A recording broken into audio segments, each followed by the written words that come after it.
Oh, excuse me. On that note, thanks very much and thanks for listening. Or rather say, right, so you can just check us out. I forgot, I need to start writing in what we need to do at the end as well. Right, okay. And somebody shouted it was quite funny because it was taking a while to come off. Ah, you fat bastard, that's why you're taking that long to come off. Basically making a... I'll miss it out because it wasn't funny. No, but that was. Exactly. There's no outtake because we've no that outtakes. Right.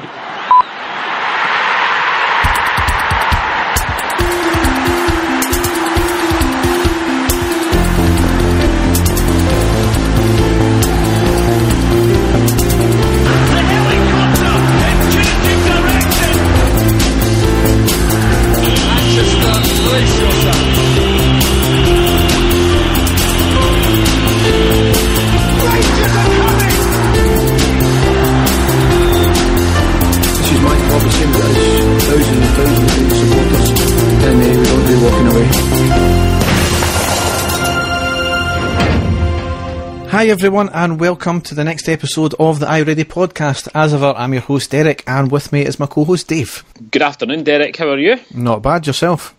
I'm getting there, mate. I'm doing well, and I don't know. Did we cover it on the last pod? Was the newest member of the family here during the last pod? No, she wasn't. No, she wasn't. Well, let me be the first to announce and to congratulate you on the birth of your first child, a little baby girl called Amy. Well done, mate, and congratulations to you and your good wife.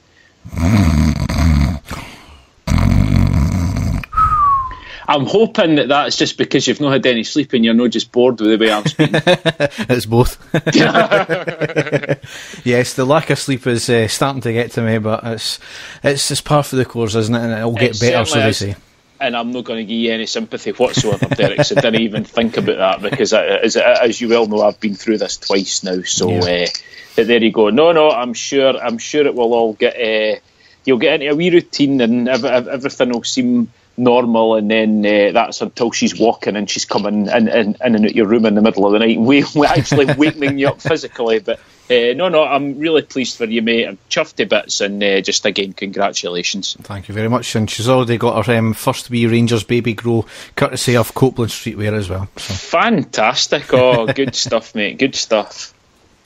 Yes, so obviously the lack of sleep isn't going to help this podcast for me, because it's going to be quite a ranty one, unfortunately, obviously given the games, and I'm afraid I've got a few ranty bits about fans as well to talk about as well. But okay, we'll just batter on and we'll go down the tunnel and onto the park. Okay.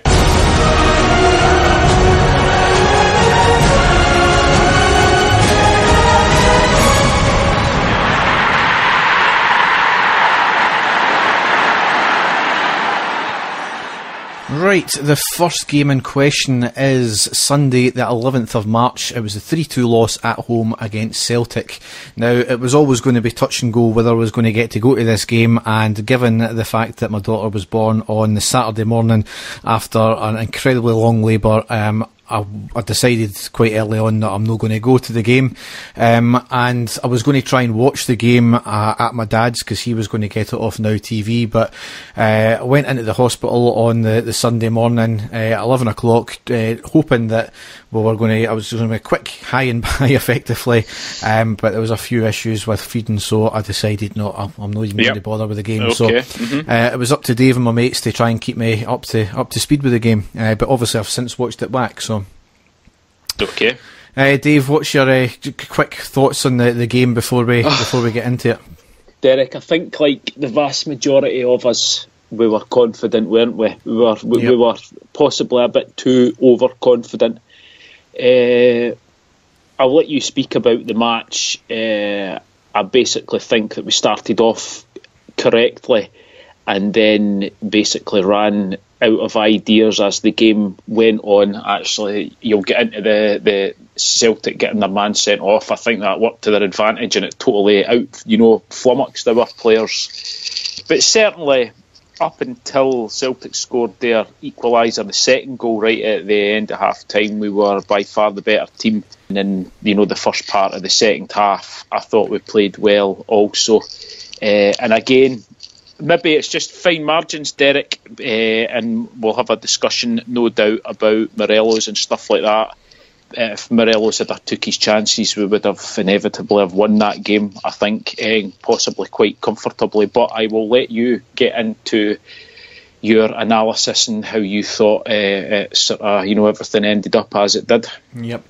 So we lined up Foderingham, Tavernier, Bates, Alves, John, Docherty, Goss, Candeas, Windass, Murphy and Morelos. On the subs bench we had Cardoso, Miller, Herrera, Halliday, Holt, Anik and Cummings. And it was a bit of a dream start, wasn't it? On the second minute we went 1-0 up through Josh Windass there. I was about to say Dean there again. He stopped doing that. We've done that before, mate. Don't worry about it.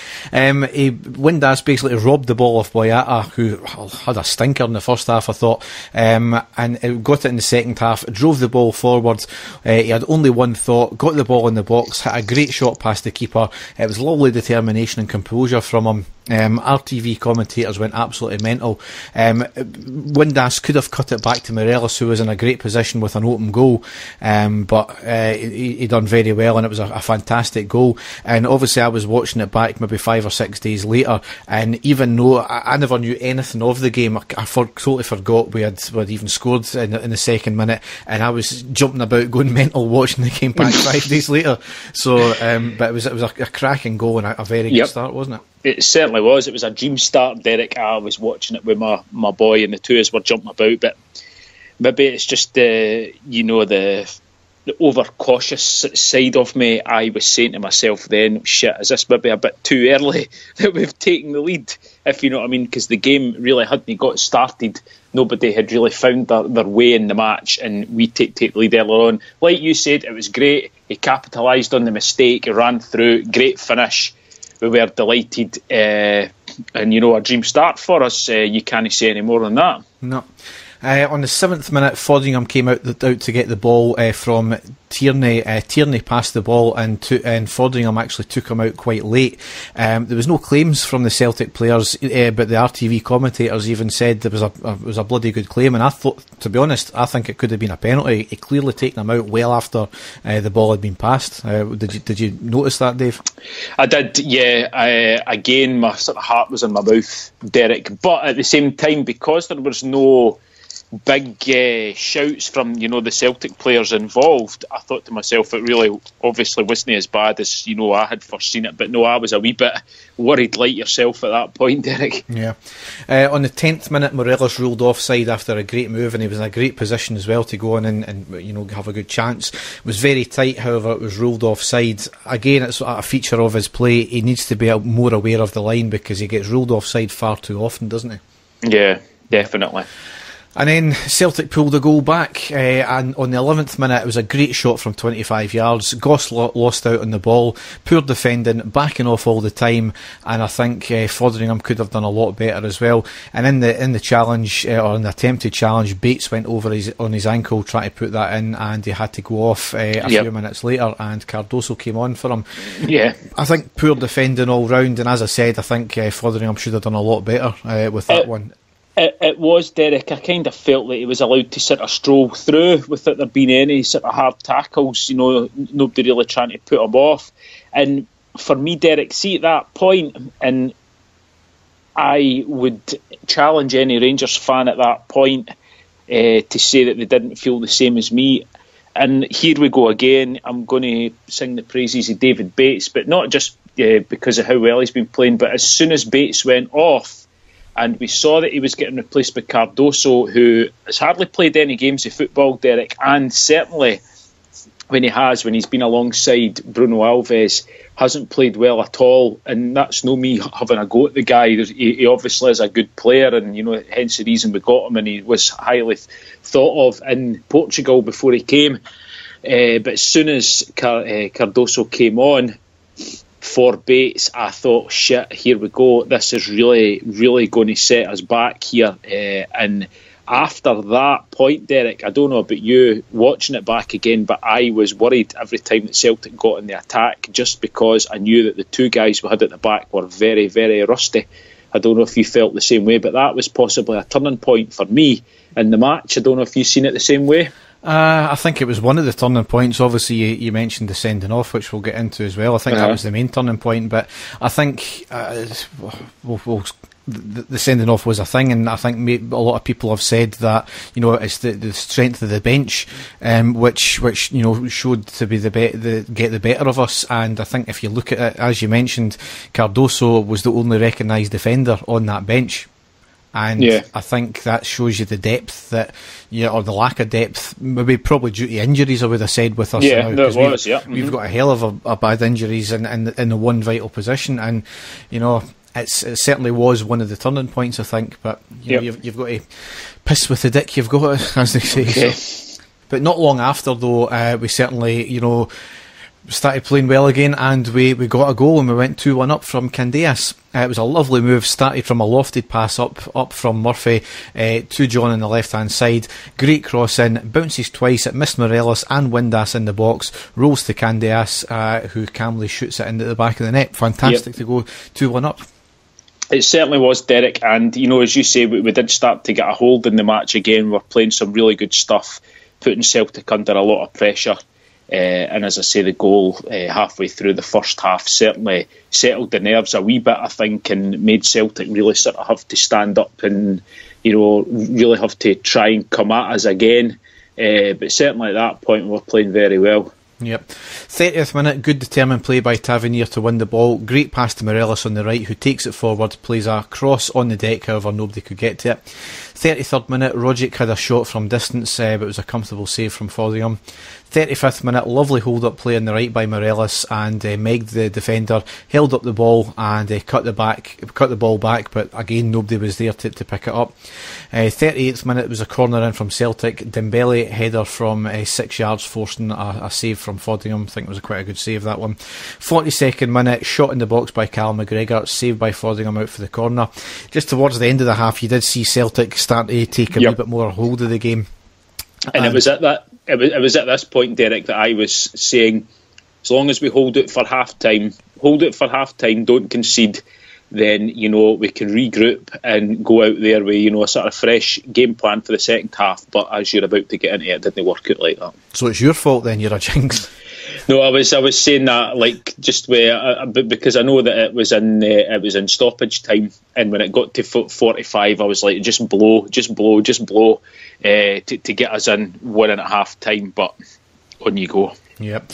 They did, Celtic, just before half time, it did draw level for the second time in the game. It was a long ball knocked up deep from the Celtic half. Foderingham decided to come out for it, backed off, then came out again. The ball only bounced once. Dembele with a great one-touch lob over Foderingham. Very simple, and once again, I think Foderingham was found wanting. I think certainly in the first half, apart from a couple of semi-decent saves, he was certainly found wanting for the 2 goals, and something I've said for a long time, that I don't rate him. I'm sorry, he's a great close range shot stopper, but I think the 2 goals that he could have done a lot better, and certainly this goal, I think I would put that down to him. I think there's got to be a bit of shared responsibility with Cardoso as well, Derek. It was the both of them doing the 2 things that your defender and goalkeeper shouldn't be doing. For Cardoso, he kind of, you know, his man lost him very easily. The ball, you know, drifted right over him. He was kind of caught sleeping, and as you say, complete misunderstanding by Foderingham. I don't know, again, if it's a lack of concentration or he basically just got it completely wrong. I don't know. But with the 2 of them apparently sleeping and in really bad positioning as well, they made it quite easy for Dembele, and it looked pretty amateurish, to be honest with you, and really pissed me off at the time because after they scored that goal, I thought they are going to really come at us in the second half, and with the defence that we had, and, you know, as you say, of obviously 2 poor goals, you know, to let in before Foderingham, I thought we were going to be really under the cosh in the second half. Yeah. I mean, despite obviously, you know, going into half time, we're probably a wee bit deflated. I would have said we were probably the better of the 2 teams overall. certainly at the start of the second half, Derek, they played a lot better than what I thought that we were going to be perfectly honest with you. Yeah, I mean, we did, come out the better of the two teams, and then the kind of probably the main turning point of the match was on the 55th minute.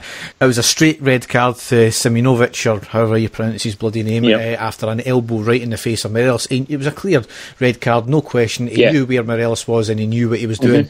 Linesman flagged straight away and shouted, and it was clear on the pictures, red card, red card.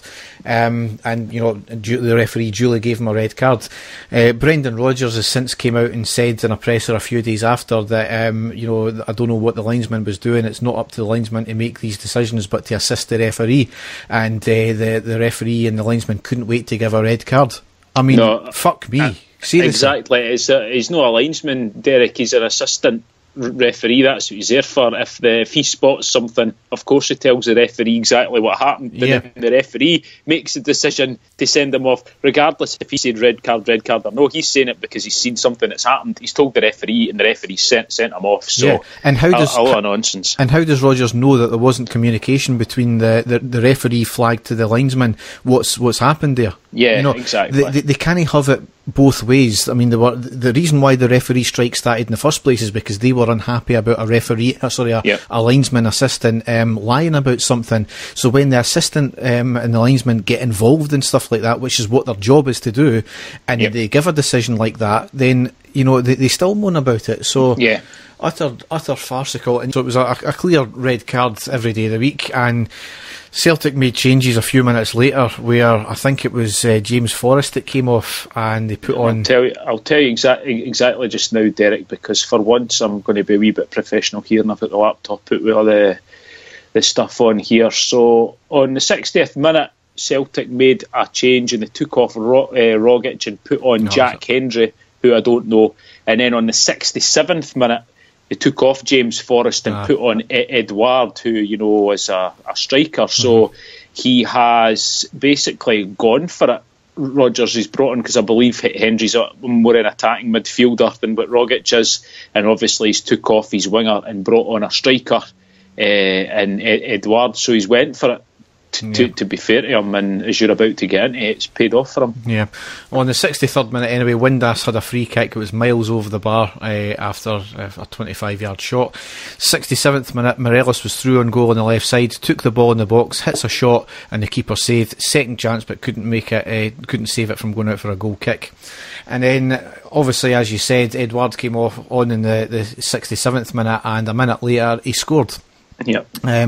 Simple ball to him on the left hand side, around 25 yards out, took the ball on, nobody challenged, got into the box, good shot round the keeper, poor defending again, and once again Foderingham could have done a lot better in the goal. Just as other podcasts have highlighted it, it's a feature of when Alves plays, the defence backs off, especially him, and we allow the players to get that further forward. So I think I heard on one of the other podcasts, Derek, I can't remember who it was, but they had someone who actually sat and went through the play, and apparently there were numerous chances for us to have stopped, that goal from going in through various players. From the pass it was laid up to him, taking control of the ball to his first touch. Apparently there were numerous players. It wasn't just one person's particular fault. It was just an all-round poor, defensive display by the team for that third goal. And as you say, assisting again at the end with Foderingham, who did have a poor game, Derek. Yeah.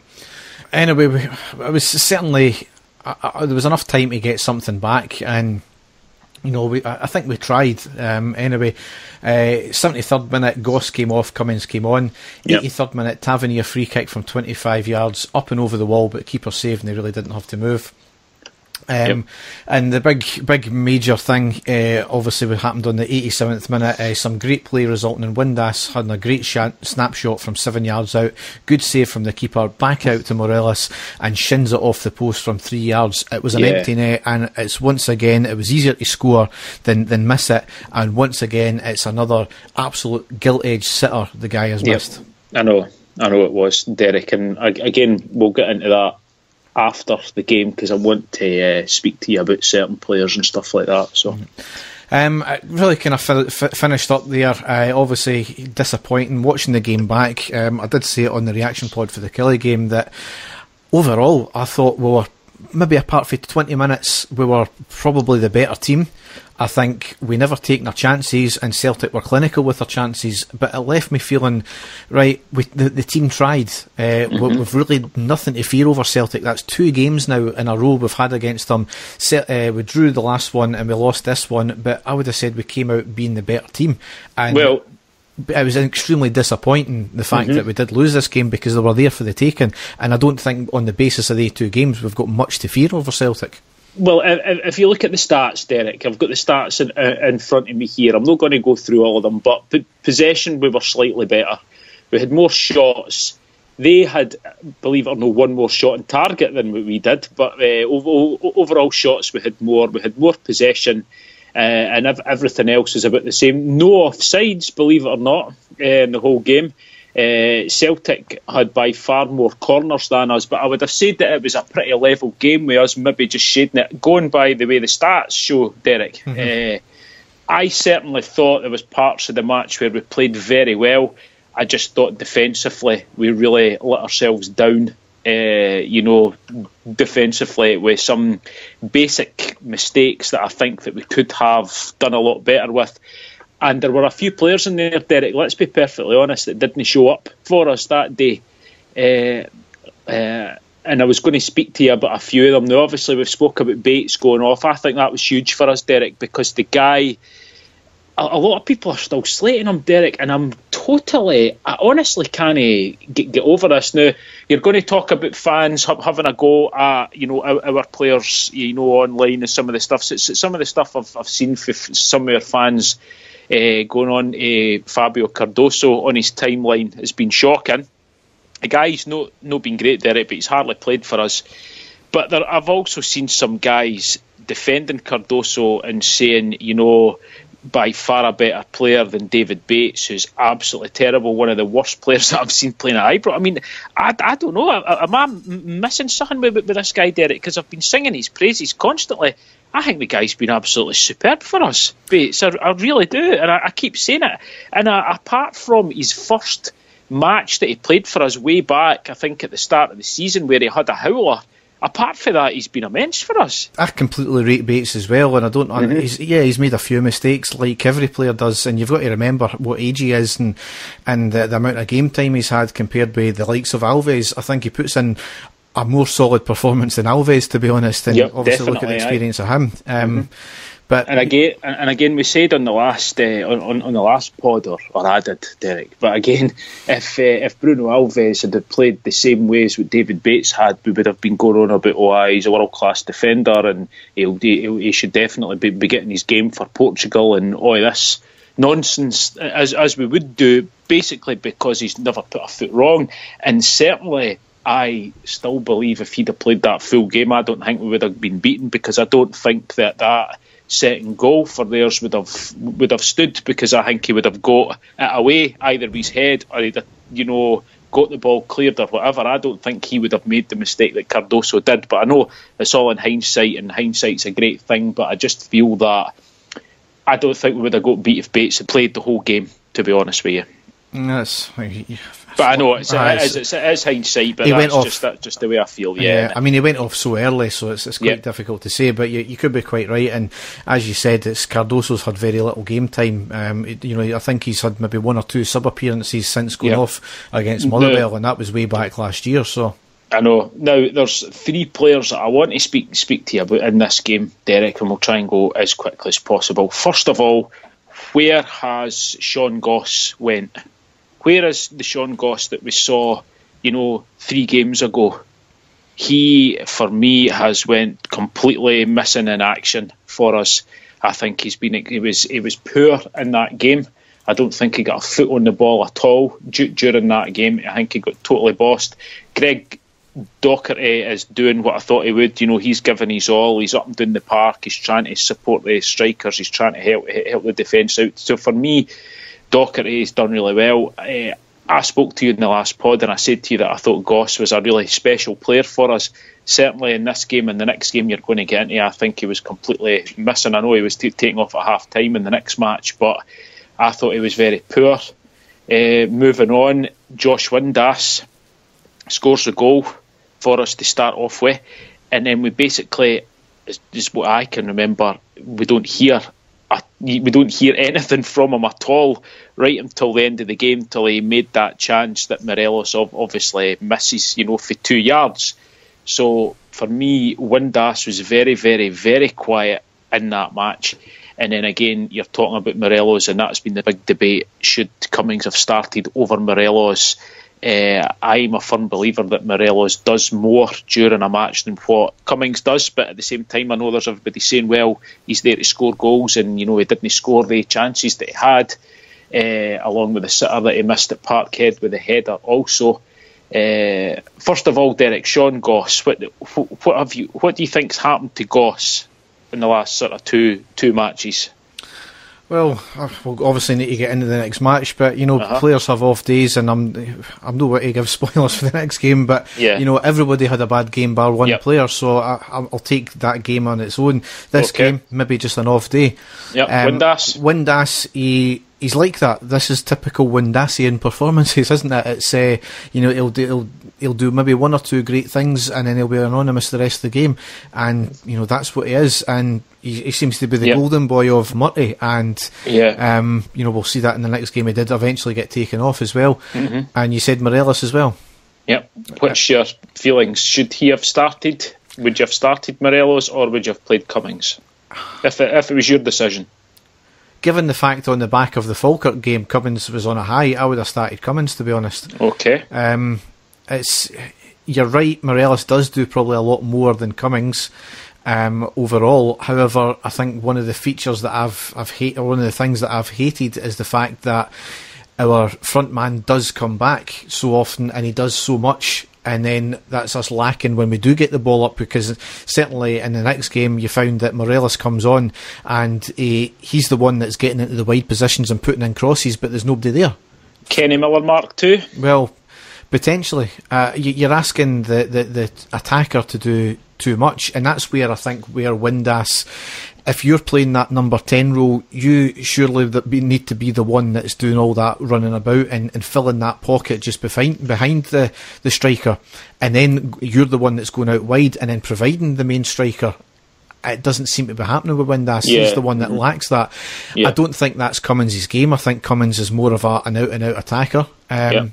So it's maybe a different player we need in that position. Again, we've got a few players waiting to come back from injury. I think we all kind of thought there was a few players that in there that would maybe fill that attacking midfielder number 10 role, but we'll need to wait and see. It's something that Murty needs to get out of his system, is this love child thing about Windass. He needs to be dropped on occasion, because he can't do it all. He's certainly, he's one of our top strikers, and you can't take that away from him, but he needs to be providing more. Again though, if Morelos had been on the ball and actually scored that would have been a goal and an assist that Windass got in that game. So true, I know. People have got to work with him as well. I know, it's a strange one.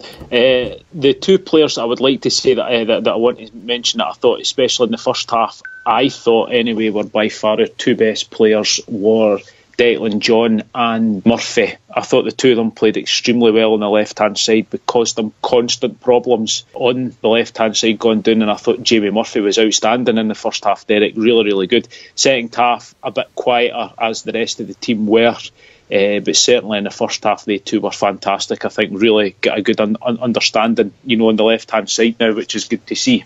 Yeah, Murphy's not really put a foot wrong since he joined us. So just to kind of wrap up a few bits of this game, how Scott Brown and Oliver Nitcham, or whatever how you pronounce his name, never got a booking is beyond me. Nitcham did get a booking on the 90th minute, but that was only because he was interfering with us trying to take a quick free kick. They were constant foul on all game. So Rodgers needs to, when he makes comments about red cards and referees and linesmen, he needs to take that into account as well. Yep. But did they fuck? A few bits before and after the game here, Celtic fans were apparently asked not to hang banners over the advertising hoardings in the Broomland stand. That was at the request of the sponsors, but they've done it anyway. That's par for the course. Yep. And one of the big things here is Celtic fans lobbed flashbangs into the Rangers crowd, leaving a boy temporarily deaf and scared out his wits and had to go and seek medical treatment. Once again, that's Celtic fans now in their grounds, effectively abusing kids once again. That's two Old Firm games last year where young boys were bottled outside the grounds by the Celtic fans throwing bottles, and that's one fan temporarily deaf as well. When is this going to stop? When is this going to be picked up by the authorities and by Celtic initially?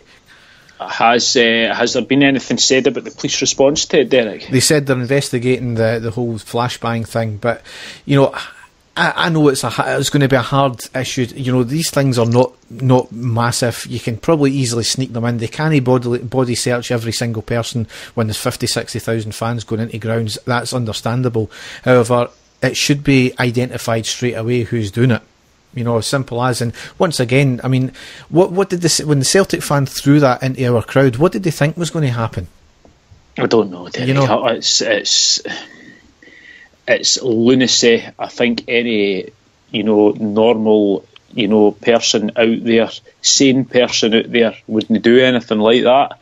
Is it to do with alcohol beforehand? Is it just being stupid? Is it somebody who's trying to cause problems? I honestly don't know, but absolutely idiotic, crazy stuff. And I really hope that the police do find out who done it, and these people aren't allowed back into any grounds again. But again, it's just a matter of, you know, waiting and seeing if anything does happen or not. But very little media coverage, and once again we'll go into media coverage with this one. There's been a video of Russell Martin when he was out shopping himself, giving sectarian abuse before the game happened. Very little coverage of that. Yet Scott Sinclair was in Glasgow Airport after the game, and apparently massive media coverage because three guys were verbally abusing him, allegedly. Got complete media coverage all the time. No charges have been brought since, but the three guys got kicked off the plane. There's no balance in reporting there at all. It's, I think what a lot of people were annoyed about also was that it was actually Rangers fans who were pushing for the Russell Martin thing to be published, rather than somebody heading to the media and saying, I've got a video here, and them clambering for it. It was them saying, well, look, I've told you about this, why, you know, covering it. And it was up until, you know, there was a lot of people complaining about it that eventually it did get covered, Derek, but as you say, not a lot of coverage at that. So, but Derek, are we to be surprised?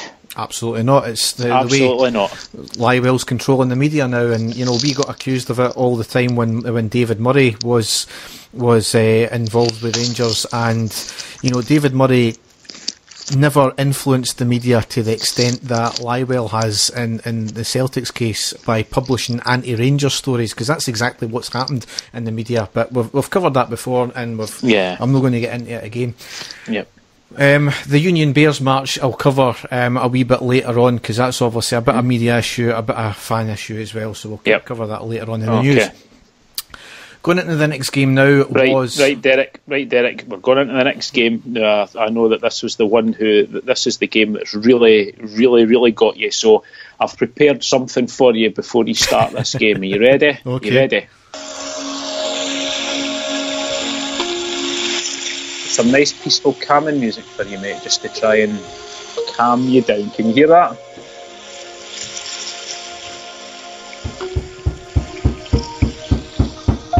Oh, bang on cue. I try to calm you down and there's all that banging in the background. Yes, I've got roofers in now. Just my luck. See, actually, do try and prepare something and it gets ruined. I was actually going to try. I was going to try and get Firestarter or Smack My Bitch up there on. Bob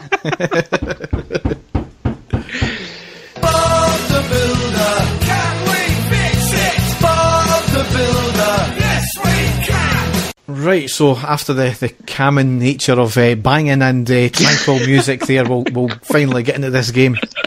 Right, on you go. Saturday, 17th of March, it was a 1-0 loss at home to Kilmarnock. We lined up Fodingham, Tavernier, Alves, Martin, John, Goss, Docherty, Candias, Windass, Murphy and Cummings. On the subs bench we had Anik, Cardoso, Halliday, Holt, Miller, Morelos and Herrera.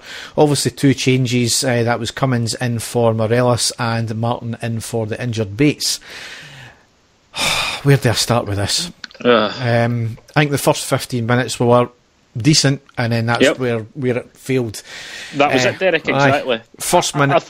I think you could probably just sum up the whole game by first 15 minutes we looked alright, and then the rest of it was just dross. Yep. Because that's really what it was, but I'll let you get into it in more depth. Yep. First minute, there was a shot from distance from Kelly after a good run, and the defence was backing off, but it was over the bar. Fourth minute, Goss had a free kick from 25 yards. It was wide right of the post. 19th minute, it was a small claim for a handball after a corner whipped in off Boyd. A few claims, but the TV pictures were inconclusive. I think that was I meant to put that was a penalty claim for Kelly, actually. Right. On the 22nd minute, it was a good worked play, good ball by Candias from the right, header by Martin just wide. And the only real chance we had of the first half was the ball was worked on the 26th minute. The ball was worked down the right by Candias in the box, puts in a pass to Cummins at a tight angle on the right. He puts a toe poke in and a decent save by the keeper. Whether it was going to go into the net's another story. Mm-hmm.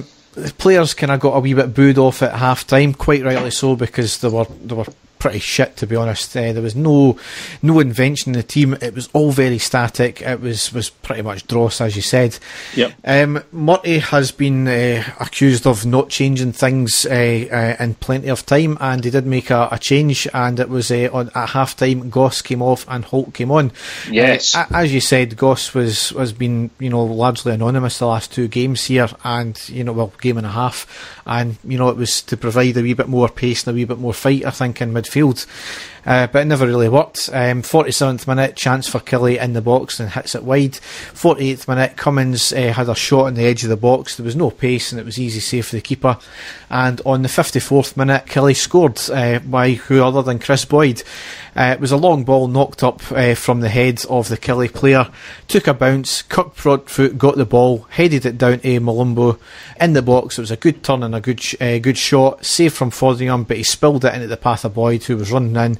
Defenders didn't pick him up. There was 2 defenders sitting right by his side, and if Chris Boyd, the slowest player on the park, can get the ball before you, he hits it in the back of the net. That was the point that I was going to make, Derek, because we did play Martin and Alves, and the first thing that I thought about was, that's fine, because they're only going to be up against Boyd, who's not exactly a speed merchant, so the 2 of them should be able to handle him surely. But no, it was very, very poor by them, and really quite embarrassing if you think about it also, I think, Derek. Yep, absolutely. 58th minute, there was a small claim for a penalty for us with Candias crossing the ball from the right. The defender throws himself at it to knock it out for the corner. It looked as if it hit his chest, but possible arm at the same time. However, his arm was actually inside his body and not flailing, so nothing given. It was only a half-hearted attempts at trying to get a penalty, I think, anyway. And as I said, on the 60th minute, Windass did actually come off and Morelos came on. So, again, changing it up early enough. Long ball in the 70th minute, the long ball into the box, good knockdown from the head of Candias into the path of Morelos. Broadfoot just got his foot in there to knock it out for the corner. 73rd minute, Docherty hit a shot wide and high from 20 yards. 75th minute, Candias came off and Miller came on. 76th minute, free kick on the edge of the box from the right from Tavernier. Martin heads the ball and it hit off the bar. It looks as if it hit off the inside of the bar, inside of the post, and back out again. Incredible it never went in, but that was probably the best chance we had all game. And the last kind of highlight, if you will, it was on the 79th minute, free kick on the edge of the box by Kelly, through the wall, saved by Fodingham, again spilled, but he collected it. And that's where the game really ended up. Absolutely, I'm lost for words at the lack of effort these players put in this game. As I said in the reaction pod, it was really, really bitterly cold, that game, and you would think that they would want to run about just even to heat themselves up, but the team were so static, it was incredible. fair play to Kelly. They played a blinder once again. They Yep. compacted the midfield. They compacted their defence. They were pressing us all the time, and they never gave us a minute on the ball. No. But we've played against teams like this before, and we've skillfully done it. And when teams do that, Rangers can either go one or two ways. They need to, and they have done before. They've upped their game, and they've brought the pace right up, and they've played a great passing game to defeat this. Or what they do, as they done in this game, is they completely shut up shop, and they do not know how to play against these teams. And it is so frustrating. A bit more pace, and you would have found these players in space to break down the Kelly defence and even their midfield. But Kelly were fantastic, and what a turnaround they've had. We'll get into obviously the Steve Clark shortly, but absolutely abject, pish poor performance from Rangers. Was the Kilmarnock sort of 4 players from midfield. Malumbu again completely bossed the midfield completely. Actually, I thought that Greg Docherty had an alright game. Derek, he was certainly trying 100%. We can't take that away.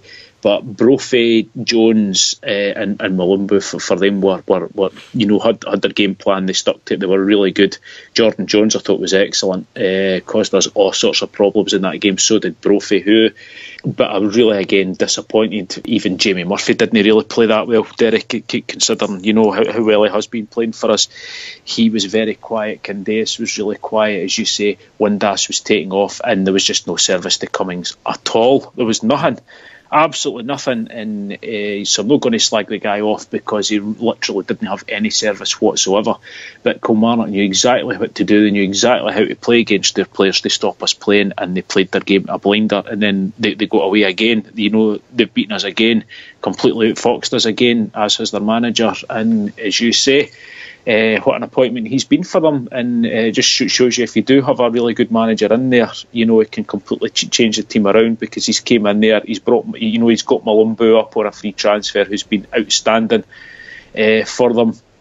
But to have guys like Kurt Broadfoot in defence to play a blinder, do you know what I mean? He's got to have something going for him, Derek, son. A bit of a magic touch. And again, it's been no surprise that he has been the man that everybody's been talking about as being our potential new manager, which I'm sure you'll probably get into as well. But to make Kirk Broadfoot look like a skillful football player, he can't fucking poach an egg, never mind play a football or so. Jesus. Exactly. I know. The only player I would say that was given pass marks, as you said, you can give Cummins a bye, but Docherty was the only one who looked as if he was trying anything in the game. I would say John and Murphy were good, maybe in the first 20 minutes, maybe stretch it to the first half, because they were trying to get forward, but there was no movement in the players whatsoever. And what that does is, see, when you do get players that are wanting to play, and you get your rest of your teammates no willing to move and find space for, you can't pass. So Bruno Alves, I'm afraid, I think is down tools, and you would think with a guy desperate to be included in the World Cup squad that he would be an absolute standout for us. He really, to me, just doesn't look as if he's interested at all, Derek. Russell Martin and him didn't work at all, just didn't work in defence at all, the two of them. They had one guy to mark really, and Boyd, and I don't know, there was just no communication for two guys, two highly experienced international players. There was no communication there at all, and again with Fordringham as well, the three of them just looked like complete strangers, playing in the team for the very first time. I was really disappointed with those three in the game with Fordringham, Martin and Alves. I thought they looked really, really amateurish in there, which is really, really, really worrying for us with the games coming up. Yeah, I mean, we've got to talk about obviously the tactics of Murty as well. He can't escape any blame from this. Certainly, I would say that this performance was down to the players. However, the whole thing about Cummins is it's widely known that he doesn't really play up himself very much. He needs to be provided with stuff, and again, that's maybe down to the players as well, but playing him one up front himself wasn't the best way to go. And we've stuck to this one formation, and we need to start playing a wee bit of variety in there, because obviously it wasn't working quite early on, and we never really changed it. We changed personnel, and that was maybe about it. We need to be changing formation. Yeah. Decide, maybe open up the midfield a wee bit and push somebody up further forward. Get Morelos on and maybe get Windass off earlier and play the two up front. That's so he certainly doesn't escape blaming this. But it was the same going back to the Celtic game as well, when Celtic had the man sent off, and I know it's hindsight, but he basically didn't change anything until they scored their goal, which we could see that they were coming back into the game again. Maybe being a bit naive, we know that, but we would have liked to possibly have seen us really go for it when they were down to 10 men, really put the pressure on, put another striker on. But again, Derek, that's what experienced guys like Jimmy Nicholl are there for as well. He advise these things, so he can take the blame, but he has other people in there. He gave him a help hand that have been in the game for a long time, and guys like Jimmy Nicholl have to take their some of the responsibility also, because that's what they're paid for as well. Yeah, absolutely. Anyway, it leaves us in the table. Played 31, won 18, drew 4, lost 9, scored 61, conceded 36, goal difference plus 25 and points 58. We are currently sitting 10 behind Celtic, who've a game in hand, which makes it even more annoying because Celtic drew against Motherwell as well. And just on that note, the red card that was unjustly handed out to Kipre was as Motherwell have won their appeal. So on that's just came through the now. So we're sitting 2 ahead of Aberdeen, who unfortunately have a game in hand, and we're 6 ahead of Hibs, who also have a game in hand as well. So from sitting 2 games ago from relative comfortable position, we're now going to be potentially sitting third and only 3 points behind, 3 points ahead of Hibs and fourth. So that's how quickly it can turn, and there's only obviously 7 games to go, and we've still got Aberdeen and Hibs to play and Celtic to play again, so there's potentially 9 points we could drop. So the players they've let everybody down, and we could be sitting in 4th place by the end of this year if they don't buck their ideas up. I'll get into something in a minute. The next games we've got to come is Saturday the 31st of March away to Motherwell. It's a 12:30 kick-off. Obviously we're not playing this weekend. There's an international break, but Rangers are playing a Legends charity game at Ibrox on Saturday. Saturday the 7th of April we're at home to Dundee. It's a 1500 kick-off, and obviously the big one, Sunday the 15th of April, it's at Hampden, playing against Celtic in the Scottish Cup semi-final. It's a 2:30 kick-off. The ticket ballot has already been done. I've fortunately got a ticket. The media have made a big thing about Celtic already selling out their allocation. They've actually forgot about Rangers instantly sell out their allocation anyway because of the continuous credit card scheme anyway. I wish people would stop moaning about the fairness or the unfairness of how we allocate tickets. Well, Rangers, we sell out pretty much every home game. Our away games have sold out, I think, for the past 7 seasons or something like that. I can't even remember. It's something astronomical. The demand will always outstrip supply, and there is no fair way of allocating the tickets for semi-finals or finals or away games or anything like that. I don't know how you're meant to do it fairly. People have suggested a loyalty scheme, but how's that fair? That just benefits people who have time and money. People, I've been quite fortunate. I never got to go to the Falkirk game in the Cup.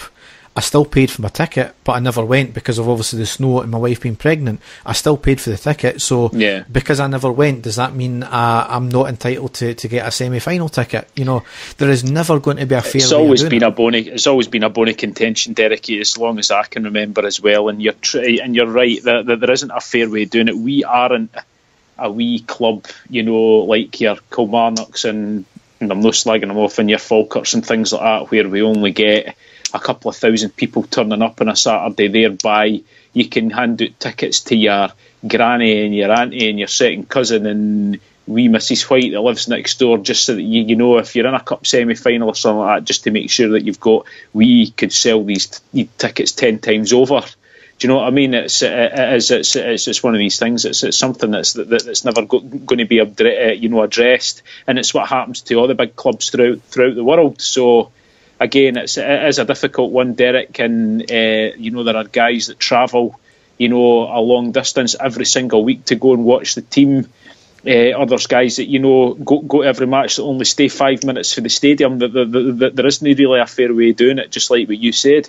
No, and I think though, given the fact that you look at the League Cup semi-final we had against Motherwell. Motherwell dramatically reduced their allocation. They never taken it all, and I think they only had taken about 15,000 or something like that, and their allocation still wasn't sold out. And we never got any more tickets on the back of that. I mean, we did get a majority of the tickets. We got something like 35,000 or something like that. So there was the extra tickets there. But Motherwell still never sold out their allocation. So these weird teams need the SFA need to reduce their ticket allocation. Obviously, when you get Rangers and Celtic playing in a semi or a final, it's always never going to be even. There's always going to be, I think it's a 22,000 split. But then there's round about 10,000 corporate tickets that go on sale as well to the prawn sandwich brigade. That's something that the SFA need to look at as well.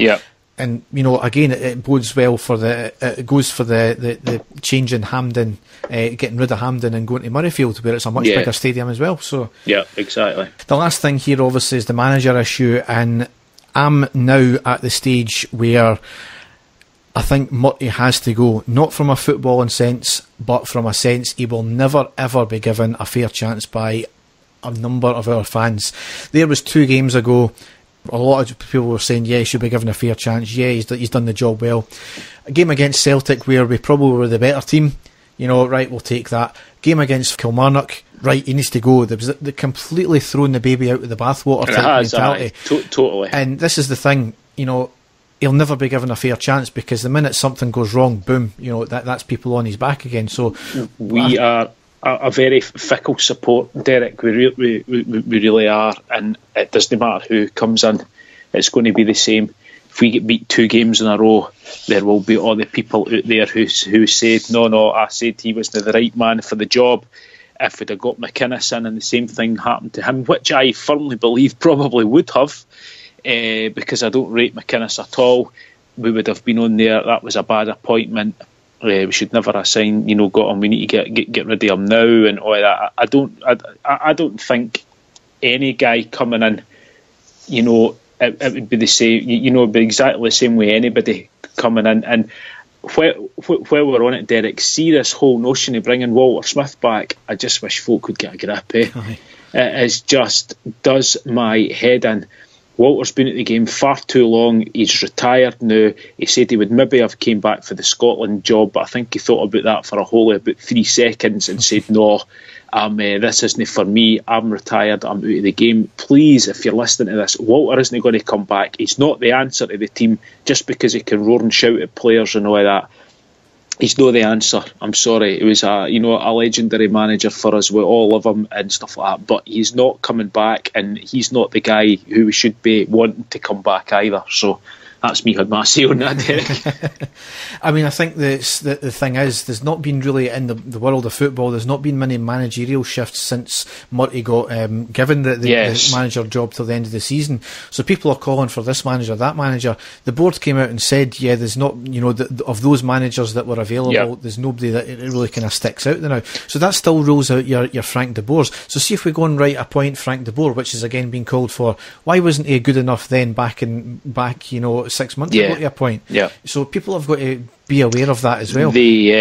Again, hindsight, Derek, if Rangers have got rid of Kishinya, a week before, there was a chance that we could have got Steve Clarke in for nothing. But again, it's all hindsight, because it was literally a week or 2 weeks before Kishinya got sacked that he was brought in, to Kilmarnock, and look how well he's done.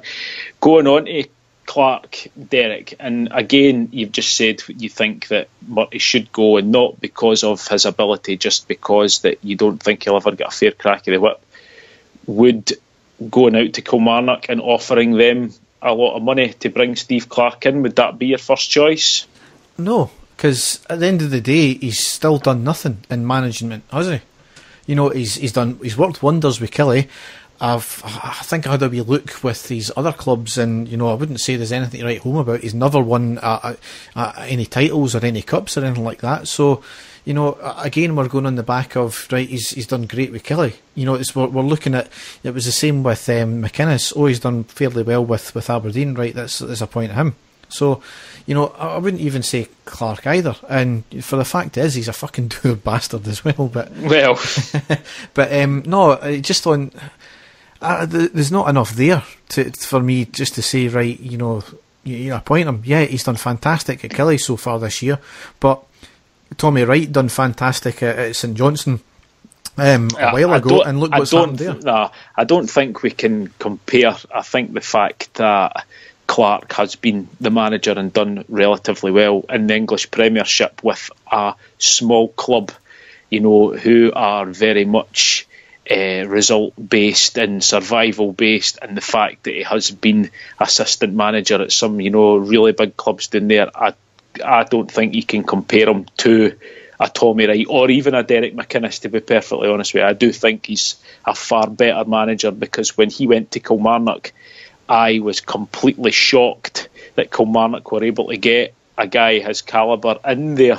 So I don't agree with you in that one, I'm afraid. I do think he is a very good manager, and I do think he's done a hell of a lot more than the vast majority of managers in Scotland.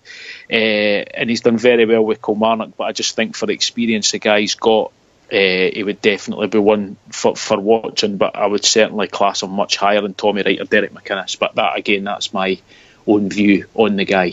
But I would like to say, though, that I still stand by my thing that I said about Graham Murray. At this moment in time, I think he is the man for us. And I know a lot of people say, oh, you're talking shite and look what's happened and everything like that, but I think what he's done also in a very, you know, short period of time is very good, bar, you know, a few abject performances by the team. And as you say, Derek, the players have got to take their share of the responsibility there. He is a novice manager, he is still learning, and I think that we need to be putting more pressure on the guys that he's got in there to help him. Like I said, like Jimmy Nicholl, who's been in the game for a hell of a long time in Scotland and internationally as well. You know, guys like that should be stepping up also. But again, only time will tell what's going to happen there, Derek. In the semi-final, I think is going to play a huge part in the future of Graham Murray. Yeah. Right, we'll move on now and we'll go to the classic match. Manchester, brace yourself. Rangers are coming!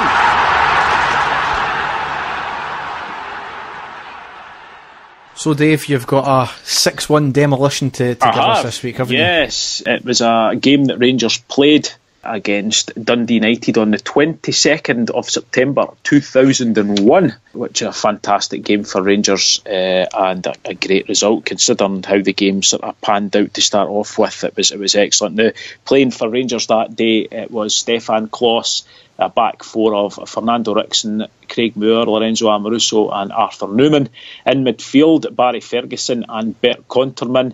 Into midfield, Rangers had also Russell Latape, and then Neil McCann, Ronald de Boer and Torre Andre Flo playing up front. On the bench for Rangers, some players there, Andre Kanchelskis, Tore Vidmar, Peter Lovenkrands, to name a few. Playing for Dundee United that day, Charlie Miller, who I completely forgot had actually played for Dundee United, Derek, the man of 1,000 clubs, Jim Hamilton, also playing there, and a thorn in our side who I always seem to remember scoring against us was Jim McIntyre. He just always seemed to bloody score against us. It was an absolute nightmare against us, the guy. Always scored a great record against us. But anyway, the game started and it got off to an absolute flyer. Second minute. Away goes Flo, slip up there by Dundee United. Oh, it's a good goal, would you believe it? Jamie Buchan in a nightmare start. Inside the first 2 minutes, he can only look back in frustration. Well, the slip up initially allows Torre Andre Flo in. It's a good ball across a dangerous area. McCann was there, but Buchan touches it into the net and gives Rangers the perfect start in this match. Torre Andre Flo picks up a ball, a high ball on the right. He ran into the box. He put in a low cross. You can see McCann coming in at the back post. Certain goal. but Buchan from Dundee United got his toe in the end of it and put it into his own net for Rangers to be leading 1-0 very early on. Great start, great play by Torre-Andre Flo also. Just a few minutes after that, there was a throw into the box. Neil McCann heads it on to Torre-Andre Flo, who flicks it back to McCann, who has a great chance, puts it wide. He really should have scored that. He should have made it 2-0. Charlie Miller then for Dundee United, he had a shot from distance which was just wide. And then the game sort of died a death slightly, but then he sprung back into life in the 33rd minute when Dundee United pulled a goal back. Well, that breaks it now. What a goal! Beautiful goal, United. Jim McIntyre. That came out of nothing. Rangers look completely stunned. And after 33 minutes, the second United player puts the ball in the net, this time at the right end. It was a long cross for the left and a great half volley by Jim McIntyre just inside the box, low and past Stefan Klos in to make it 1-1. 37th minute then, Ronald de Boer with a ball down the right hand side to Bert Conterman playing like a winger. Fantastic cross into the box which was parried away by the goalkeeper, falls to Torre-Andre Flo who shoots. Really should have scored. It was tackled there. The ball was put out for a corner. At that point, the corner was bundled in by Fernando Rickson. Should have scored. I didn't see any infringement. Neither did anybody on the screen. You know, the TV commentators didn't see any infringement either. Goal really should have stood. We should have been 2-1 up at half time, but it wasn't to be. Still don't know what happened there. So at half time we went and it was 1-1. But then again, off to a great start on the 49th minute. Conterman, Latapi, steering it into the path of De Boer. There's an opportunity. It's off the post. Flo. 2-1 Rangers. And I'm sure Torre-Andre Flo, like any striker, loves chances like that. De Boer looked as if he was the man to score eventually. Fortune favoured Flo. And as I stated in the first half, what more do the Rangers fans want from Torre-Andre Flo? He just keeps scoring. Bert Conterman with a great ball to Russell Latapi on the edge of the box. He finds Ronald de Boer with a fantastic through ball. Ronald de Boer shoots, the ball hits off the post and falls straight back to Torre-Andre Flo, who just sort of trickled the ball over the goal and into the net to make it 2-1 to Rangers. And then Rangers really did up, you know, the pace was lifted big time after that, and it was just all one-way traffic after that. 66th minute, Rangers then scored their third goal. McCann just trying to shield it from Easton. He gets away from him, gets across in there, the fling, oh, that's in the net, a wonderful goal! Ronald de Boer with a touch of class. Neil McCann, who was on, beats his man on the left hand side, a great cross into the near post, and then the most sublime back heel flick by Ronald de Boer to make it 3-1 to Rangers. Absolutely sensational stuff. You really need to see this goal. Again, I had forgotten about it. Absolutely brilliant goal. And then we kept on going in the 72nd minute. Sweeping a good ball in there, number 4, Torre-Andre Flo. And again, that's really down to some lapse defending.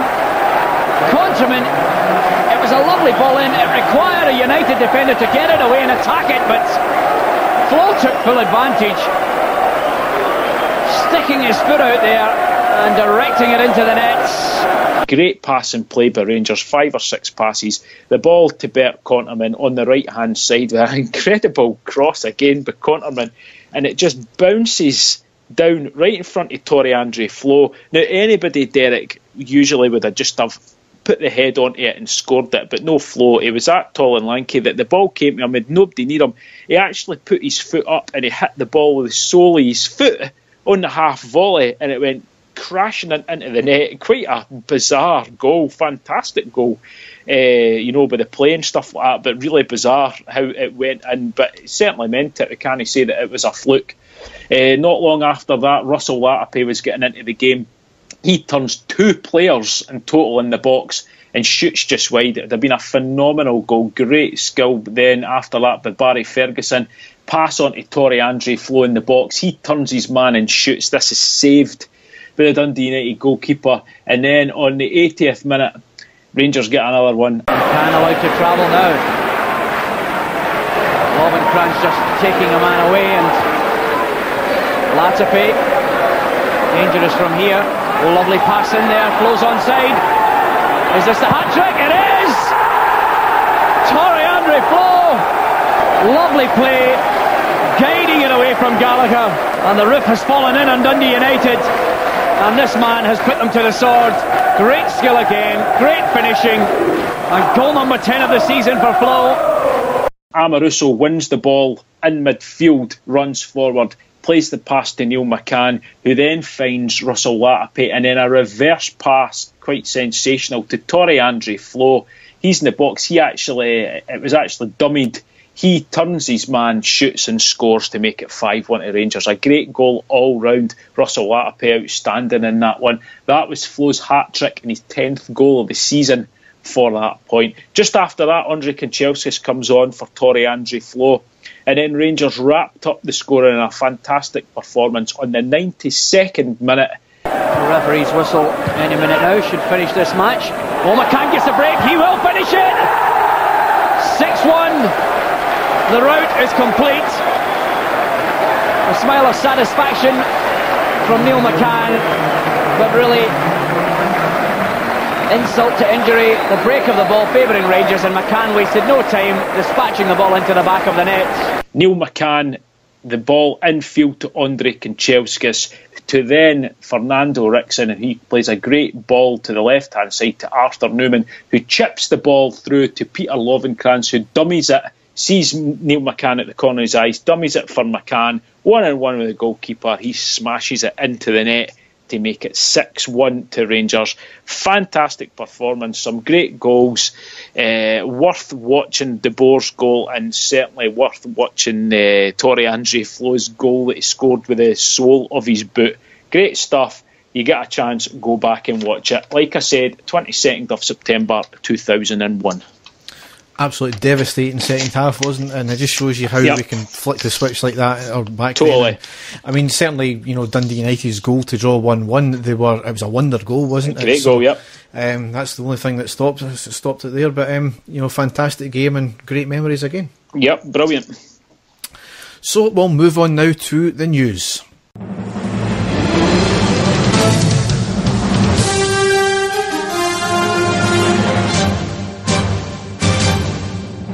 From ITN, the ITV News at 10 with Trevor McDonald. A few bits and pieces and a few bits and moans as well we've got here. Good news is Morelos has signed a new deal until 2021, and Candeas has signed a new deal until 2020 as well. So good to see them tied up. Certainly, yeah. Even if it's just to basically, if any other bids come in for them, it bumps the price up a wee bit more. So yeah. Obviously, there was rumours as well just before the Old Firm game about David Murray reinvesting in Rangers. I think it was proven as well that it was old rumours, they were completely bullshit, and just pure coincidence that it was just before an Old Firm game as well, just to try and put us off, wasn't it? Yeah, that's right. Yeah, it was. I think we're always going to get these wee so-called juicy bits of gossip about David Murray, but we've been over all this before, Derek. It's certainly nothing that I'm going to be thinking about. I want the guy to be as far away from the club as possible, so we'll leave that at that, I think. Yep. Next bit about our hierarchy is a report came out that Alistair Johnson has yet to be approved as a fit and proper person by the SFA yet. Seriously, get that to fuck. Is it only our board members that are subject to this farcical bloody fit and proper it is. Well, or it appears to be, Derek. Yeah, I mean, you never heard about any other chairman, any other board member getting put up against this. I mean, I think surely Peter Lywell and Dermot Desmond with their dodgy dealings, confirmed. Allegedly. Well, no, Dermot Desmond has been, his banks are linked to dodgy things, are they not? So that's been confirmed and fined numerous millions of pounds. So how about looking into them, but no, it never gets said about them. No, does it won't. No, it won't, Derek. Yep.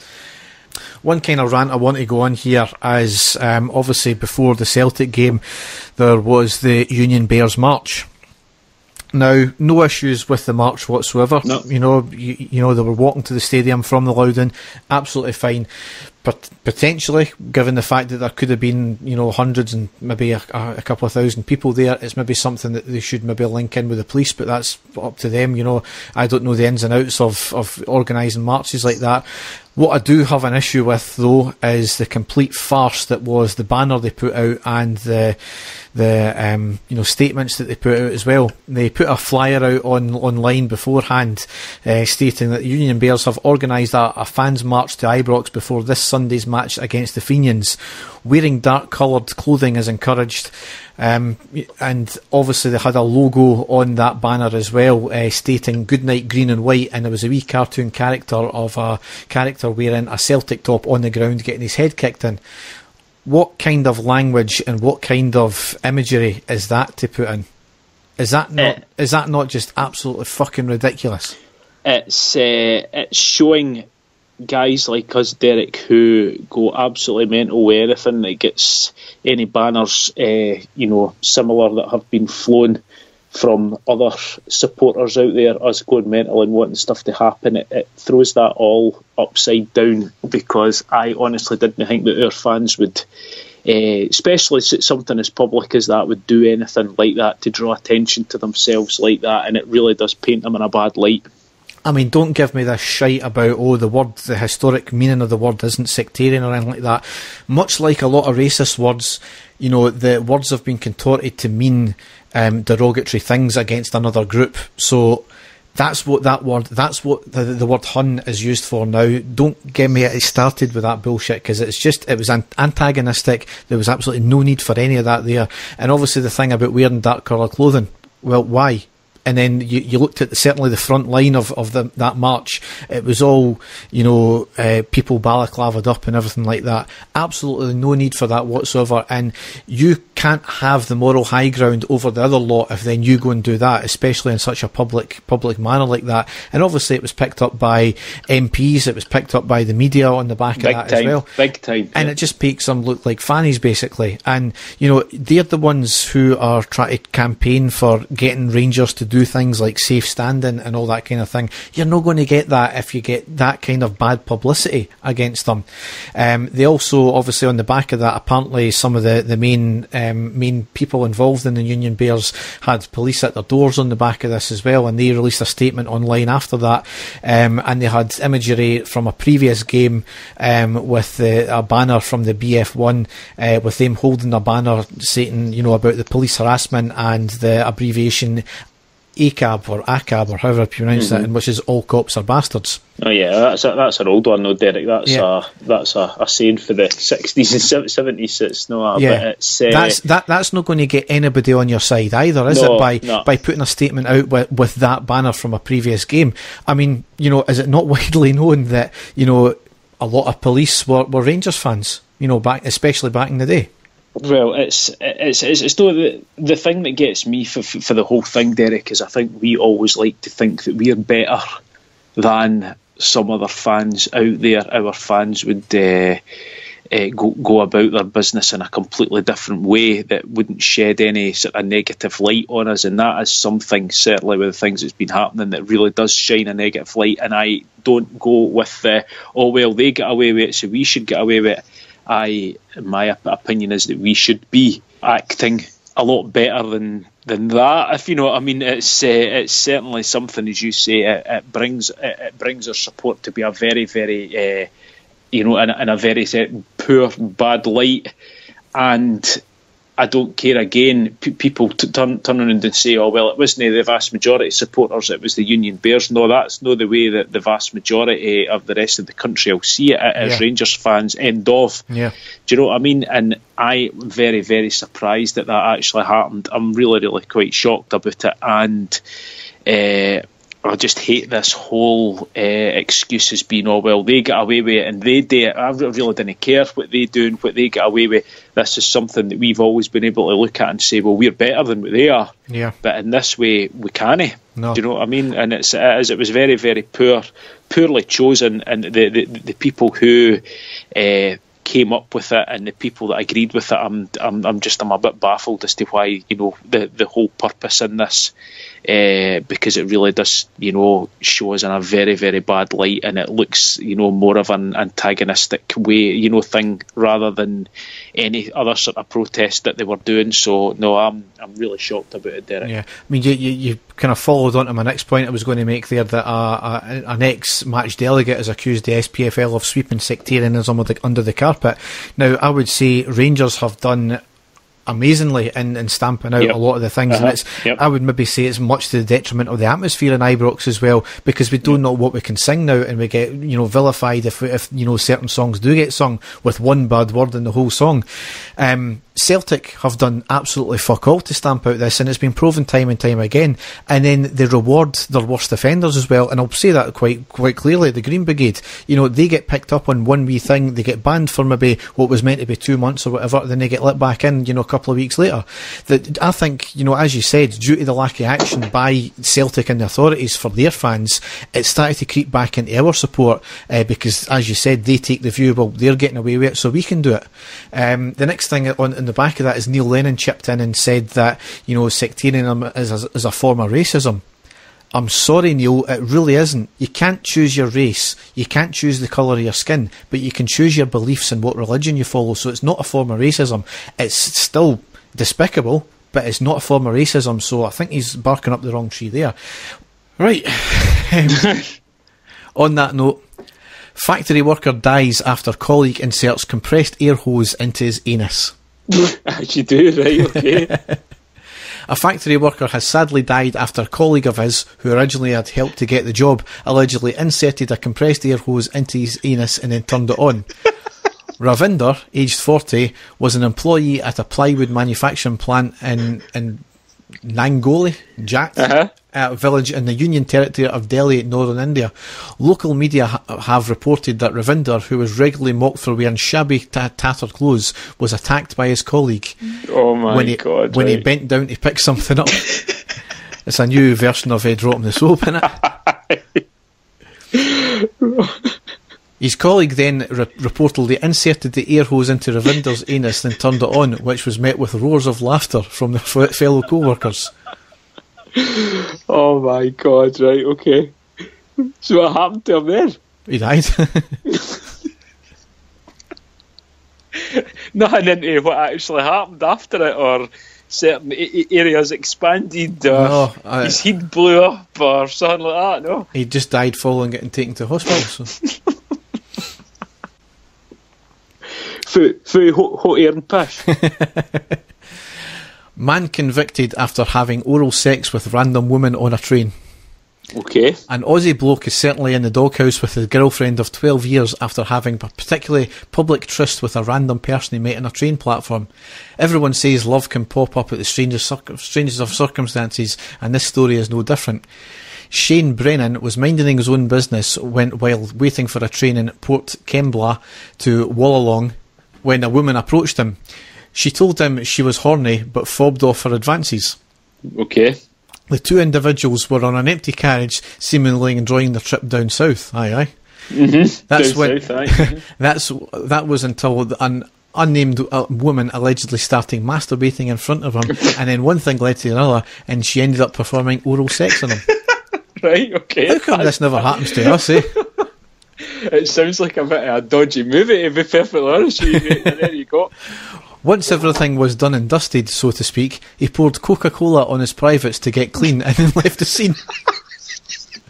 According to the report, there was a large, disgusting liquid mess on the floor. But it's definitely... It was definitely Coca-Cola, no Pepsi Max, though, eh? Apparently so, yeah. Yeah, that's fine. Thank fuck for that. He apparently said after police caught up with him, I got a blowjob on the train and I was rinsing my cock off. He pled guilty and he was fined $700 Australian dollars. Oh, dearie dear. As I say, I'm just glad that it was Coca-Cola there, Derek, and no Pepsi Max, because if I can sit... in front of me, I could never look at it in the same way again. Listen, after what I've seen my daughter can do, I'm never looking at a corner again. So I don't know. I know it's exactly what it's like. Yes. So on that note, that kind of wraps up the podcast here. Dave is away in his travels again, aren't you, Dave? Yes, mate. I will be heading in, hopefully, to the Bluebell Bar to watch the next match against Motherwell, because obviously we've got the international break coming up. On that note, Derek, I know you're not interested in international games at all, but I do hope that if any of the Rangers players are playing, that they do play well, because it does show the team in a good light if that's the case. But no, I will be away. I'll be in the Bluebell Bar watching the next two matches against Motherwell and Dundee, so I'm looking forward to that one in the sunshine, mate. Yeah. Bugger off.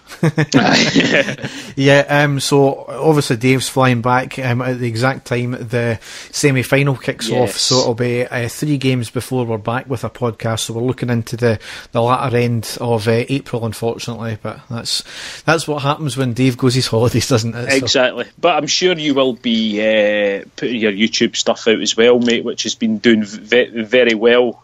And be getting a lot of views, so good stuff. If you get the chance to go on and you want to hear Derek's reaction post-match to the games, then certainly go into the YouTube channel. He's got some good stuff on there. I think that's mainly from Celtic fans. I had one guy commenting about, how we're deluded and all that. I deleted it within 30 seconds and he put another post up. So that's just what they do though, mate. Exactly. So yep, so if you check out that as well as our Facebook page is facebook.com/iReadyPod. Our Twitter is @iReadyPod. We've got our website, which is iReadyPodcast.wordpress.com. We've got an Instagram page as well, which I need to update the last couple of games pictures from. And as Dave said, we've got a YouTube page. So on that note, thanks for listening and goodbye. Take care, people. Goodbye.